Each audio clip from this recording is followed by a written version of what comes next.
এরা সাহস কিভাবে পেয়েছে তার পেছনেও কারণ আছে। এই যে কয়টা রিপোর্ট দিয়েছে, এদের না নারী মনে হয় না পুরুষ মনে হয়। কি কথা বোঝেন? এদের চেহারার দিকে তাকান। এই নারী কমিশনারে যে কয়টা আছে কমিশনে, একটাও কি মহিলার মতো লাগে? আজ আমরা নিরাপত্তাহীন হয়ে যাচ্ছি দিন দিন। 24-এর এই জুলাই আগস্টের বিপ্লবের পরে যাই চলছিল, হঠাৎ দৃশ্য কিন্তু পাল্টিয়ে যাচ্ছে। আমরা নিরাপত্তা বলয় থেকে বের হয়ে যাচ্ছি। এর সবচাইতে বড় সমস্যা হয়ে দাঁড়াচ্ছে এখন আমাদের প্রতিবেশী নামে কলঙ্ক, এই মুশরিকরা।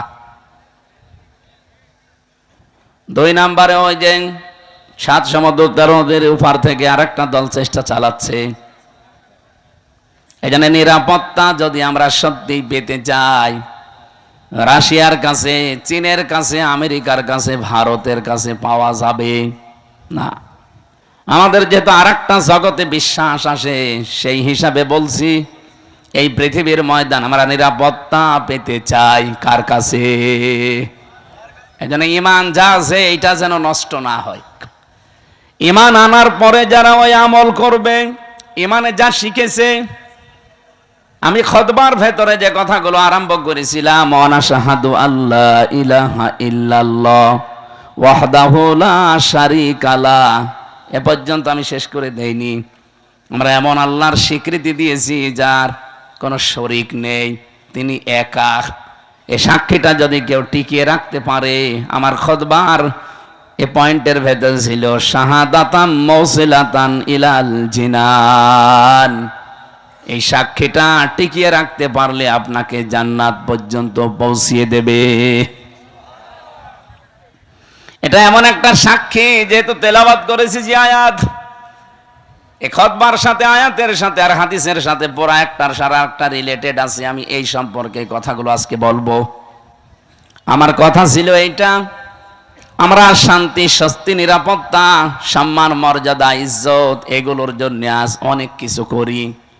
যাদের সম্মান কামনা করেছে আল্লাহ তাদের ঈমান এবং আমল অনুযায়ী যেন দুনিয়া আখিরাতে আরো বাড়িয়ে দেন, বলেন আমিন।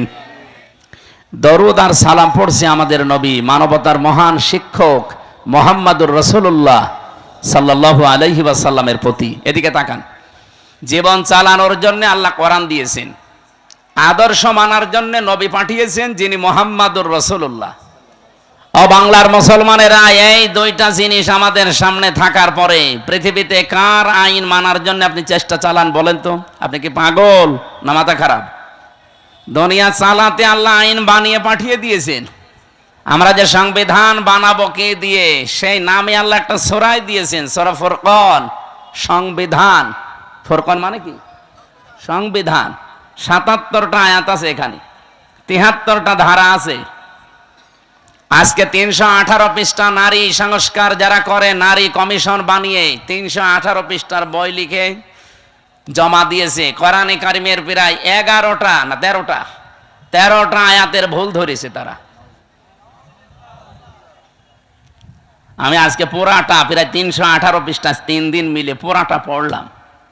এই 318 পৃষ্ঠার ভেতরে আমার মতো ছোট মাথা, তাই আমি 13টা ভুল পেলাম যে কোরআনের ডাইরেক্ট বিরুদ্ধে, আর বাকিগুলো হাদিসের বিরুদ্ধে। এরা সাহস কিভাবে পেয়েছে তার পেছনেও কারণ আছে। এই যে কয়টা রিপোর্ট দিয়েছে, এদের না নারী মনে হয় না পুরুষ মনে হয়। কি কথা বোঝেন? এদের চেহারার দিকে তাকান। এই নারী কমিশনারে যে কয়টা আছে কমিশনে, একটাও কি মহিলার মতো লাগে? মহিলাদের তো একটা কাটিং কুটিং আছে, এদের কি কি কাটিং? হিজলা কাটিং। এই হিজরাদের এত সাহস হয়তো না, এর পেছনে রাঘব বোয়াল আছে, কেউ কলকাঠি নাড়ছে।